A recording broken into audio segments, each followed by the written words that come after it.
नमस्कार, मैं हूं श्री नारायण तिवारी और आप देख रहे हैं नेशनल न्यूज। पंजाब चुनाव संपन्न हो गया है। रविवार को पंजाब की 117 विधानसभा सीटों के लिए मतदान संपन्न हो गया। चरणजीत सिंह चन्नी के अपने पापों की वजह से कांग्रेस वहां जिस स्थिति में थी उससे चवन्नी बन गई है। चार आने की हैसियत उसकी नहीं बची है। पिछले विधानसभा चुनाव में कांग्रेस के अगुआ कैप्टन अमरिंदर सिंह थे। तब 117 सीटों में से कांग्रेस 80 सीटों पर विजयश्री हासिल की थी पंजाब में। कैप्टन अमरिंदर सिंह राजघराने के हैं, उन पर कोई भ्रष्टाचार का आरोप नहीं लगता। उन्होंने जो कुछ भी किया होगा वो कांग्रेस फंड के लिए किया होगा, कांग्रेस के लिए किया होगा, पार्टी के लिए किया होगा, यह सब कहते हैं क्योंकि वो चांदी के चम्मच के साथ ही पैदा हुए थे। राजे महाराजे हैं, उनको किसी तरह से भ्रष्टाचार करने की आवश्यकता ही नहीं थी, नहीं है और न रहेगी, क्योंकि उनकी धन दौलत अकूत है। चन्नी के साथ ऐसा नहीं है। चरणजीत सिंह चन्नी के खिलाफ भले आम आदमी पार्टी भाजपा आरोप लगाए, लेकिन जिस तरह से ईडी सीबीआई आदि एजेंसियां जांच कर रही हैं, छापे मार रही हैं, नोटों के बंडल निकल रहे हैं रिश्तेदारों के पास, उससे स्पष्ट हो रहा है कि कहीं न कहीं चन्नी का वरद हस्त उनके रिश्तेदारों को है। चन्नी क्या थे पहले, आज क्या हैं, और अगर ये फिर इन्हें कोई मौका मिलेगा तो क्या बन जाएंगे। चन्नी ने जिस तरह का बयान दिया चुनाव से पहले प्रियंका वाड्रा की मौजूदगी में, खासतौर से उत्तर प्रदेश, बिहार और दिल्ली वालों के बारे में उन्हें भैया शब्द संबोधित करते हुए, उससे इनका बंटाढार हो गया है। पंजाब में एक भी ऐसा इलाका नहीं है जहां पर उत्तर प्रदेश बिहार के लोग ना हो। सर्वाधिक बिहार के लोग हैं, पूर्वांचल के लोग हैं। पंजाब में इंडस्ट्री है, कल कारखाने हैं और खेती का बहुत बड़ा व्यवसाय कह लीजिए, खेती उद्योग है वहाँ। तो खेती के मजदूर के रूप में बिहारी बड़े पैमाने पर वहाँ रहते हैं और जो कल कारखाने हैं उनमें काम करने के लिए बड़े पैमाने पर उत्तर प्रदेश पूर्वांचल के मजदूर वहाँ काम करते हैं, रहते हैं। जब इन्होंने कहा, चन्नी ने प्रियंका वाड्रा की मौजूदगी में कहा है, बाहर से ऐसा नहीं है कोई बुला करके उन्हें उनके बयान को जोड़ दिया है। प्रियंका खिलखिलाकर हंस रहे, प्रसन्न हैं। उनके सामने कहा जा रहा है यूपी, बिहार और दिल्ली के भाइयों को पंजाब में आने से रोको। खैर, प्रियंका वाड्रा को पंजाब की बहू कर दिए, प्रियंका वाड्रा को पंजाब की बहू बता दिए, इससे शायद खिलखिलाकर हंस दी।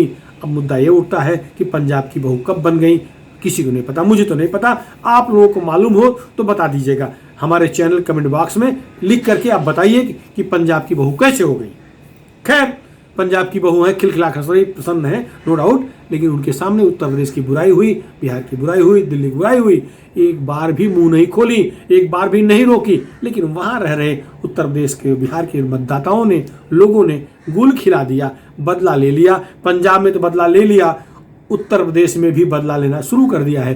तीसरे चरण के चुनाव में कांग्रेस का सफाया होता दिख रहा है। कहीं से कोई खबर नहीं आ रही है कि कांग्रेस अपना अस्तित्व बचाने में सफल हो रही है। प्रथम चरण, द्वितीय चरण, तृतीय चरण तक की स्थिति यह है कि कांग्रेस खाता खुलेगा कि नहीं, भगवान जाने। भगवान से तात्पर्य प्रियंका वाड्रा, इनके पति के धर्म के हिसाब से देखे तो गार्ड जाने।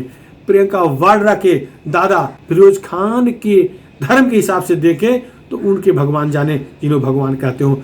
फिरोज खान के भगवान कौन होंगे ये आप समझ रहे हैं, वो जाने। लेकिन खाता खुलता नहीं दिख रहा है। वहाँ लड़ाई में नहीं है, और जो कुछ लड़ाई में होती दिख रही थी, लड़की हूँ, लड़ सकती हूँ का नारा दे करके जिस तरह से लड़कियों को बरगला रही थी, कुछ लड़ाई में आती नजर आ रही थी। लेकिन पंजाब में चन्नी ने बंटाढार कर दिया। पंजाब भी बर्बाद हो गया, उनके हाथ से चला गया, उत्तर प्रदेश भी हाथ से चला गया। अभी 4 चरण का चुनाव उत्तर प्रदेश में बाकी है और भी यह मुद्दा गरमाएगा। आप वीडियो देखिए किस तरह से चन्नी ने उत्तर प्रदेश, बिहार, दिल्ली वालों का अपमान किया है और इन्हें पंजाबन कहा है, खाटी पंजाबन कहा है। खाटी पंजाबन है, मुझे पता नहीं। ओ भाई, पंजाबियों की नो है प्रियंका गांधी, खाटी पंजाबन है, पंजाबियों की बहू है। एक से तगड़े होके एक पासे हो जाओ पंजाबियों। ये जेडे यूपी दे, बिहार दे, दिल्ली दे भैया आके राज करते बड़ा नहीं। चुनाव संपन्न हो गए पंजाब के सभी 117 सीटों पर मतदान हो चुका है। एक ही चरण चुनाव था। जो दिख रहा है उसके मुताबिक पिछले चुनाव में भले उनको 80 सीट मिल गई थी कैप्टन अमरिंदर के कारण, कैप्टन अमरिंदर के नेतृत्व के कारण। कैप्टन अमरिंदर ने उसमें कहा था कि कोई भी दिल्ली का नेतृत्व चुनाव प्रचार करने न आए, जिन अन्य राज्यों में चुनाव हो रहा है अपना ध्यान वहां केंद्रित करें, हम पंजाब को देख लेंगे। उन्होंने खर्चा भी दिया, उन्होंने पर्चा भी दिया, वो सब कुछ किया और परचम भी लहराया। लेकिन इस बार कैप्टन अमरिंदर सिंह कांग्रेस खिलाफ लड़ रहे हैं क्योंकि कांग्रेस ने निकाल दिया है। कैप्टन अमरिंदर सिंह भाजपा और एक अन्य दल के साथ गठबंधन हुआ है। स्थिति ये दिख रही है कि कांग्रेस 80 से सिमट कर 17 पर आ सकती है और कैप्टन अमरिंदर सिंह ऐसी स्थिति में आ सकते हैं कि वो सरकार बना ले। 2-4 सीटें अगर घटेंगी बहुमत के लिए तो वो क्षमता कैप्टन अमरिंदर सिंह के अंदर है, वो क्षमता भारतीय जनता पार्टी में है कि उतने विधायकों को मैनेज करके एनडीए की सरकार वहां बनवा लेंगे। इसमें कोई दो राय नहीं है। रिजल्ट यही दिख रहे हैं। आप जो है चिल्ला करके खत्म हो गया है। आप भी कोई खास बढ़त बनाता नहीं नजर आया। अकाली दल पर जो उड़ता पंजाब का आरोप था, जिस तरह से व्यसन बढ़ाने का आरोप था, वहाँ के लोग आज भी नहीं भूले हैं। तो अकाली दल भी कुछ खास नहीं कर पाया है, लेकिन लड़ाई चतुरंगी हुई है, चतुष्कोणीय हुई है। चतुष्कोणीय लड़ाई में फायदा एनडीए का ही होता है, यह जग जाहिर है। 2-4 सीटें घटेंगी तो आपको गोवा का उदाहरण पता होगा। कम सीटें होने के बावजूद भी, कांग्रेस की अधिक सीटें होने के बावजूद भी गोवा में सरकार बन गई, 5 साल चली। तो ये इतिहास तो सबको पता है। तोड़ जोड़ में माहिर है भाजपा वो सब कुछ करना सीख गई है जो कांग्रेस करती आई थी, खास तौर से तोड़ जोड़ करने, गठबंधन बनाने में अब महारत भाजपा को भी हासिल हो चुकी है। क्योंकि अगर कैप्टन अमरिंदर सिंह को अपना नेता मान रहे हैं, इसके पीछे गणित है।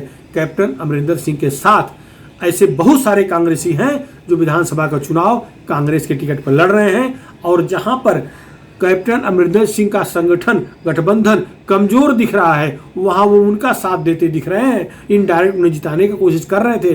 ये दिख गया है तो वो जीत के आएंगे तो कैप्टन के साथ पहुंच जाएंगे, साथ हो लेंगे, इसमें कोई संदेह नहीं है। मतलब यूपीए वहां पस्त हो जाएगी, एनडीए की सत्ता बन सकती है। ये चुनाव संपन्न होने के बाद, मतदान संपन्न होने के बाद जो आकलन खुल के बाहर आए हैं, ये उसके अनुसार मैं बोल रहा हूं। खैर 10 मार्च को रिजल्ट आएगा, तब पता लगेगा। अभी कुछ कहना, क्लियर कट कहना असंभव है, लेकिन संकेत यही बता रहे हैं कि कांग्रेस साफ है, आम आदमी पार्टी को लोगों ने माफ कर दिया है, अर्थात उनको पसंद नहीं किया है। अकाली दल उड़ता पंजाब में उड़ चुका है।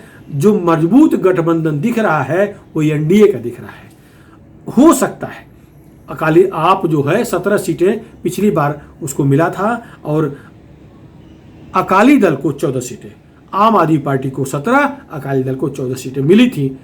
हो सकता है इससे भी कम सीटें अकाली दल और आम आदमी पार्टी को मिले। एनडीए का गठबंधन ऊपर जाता नजर आ रहा है और जो सीटें घटेंगी वो मैनेज करने में सफल है। प्रियंका वाड्रा, चन्नी का वो भाषण, चरणजीत सिंह चन्नी और नवजोत सिंह सिद्धू की वो लड़ाई वहाँ के कांग्रेसियों को पसंद नहीं आई है।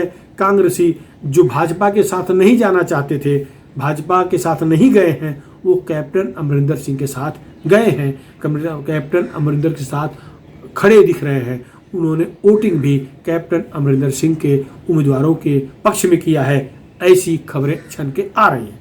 फिलहाल इस मुद्दे पर इतना ही। आपको हमारा वीडियो कैसा लगा, पसंद आया हो तो आप इसे शेयर करें, मित्रों तक पहुंचाएं।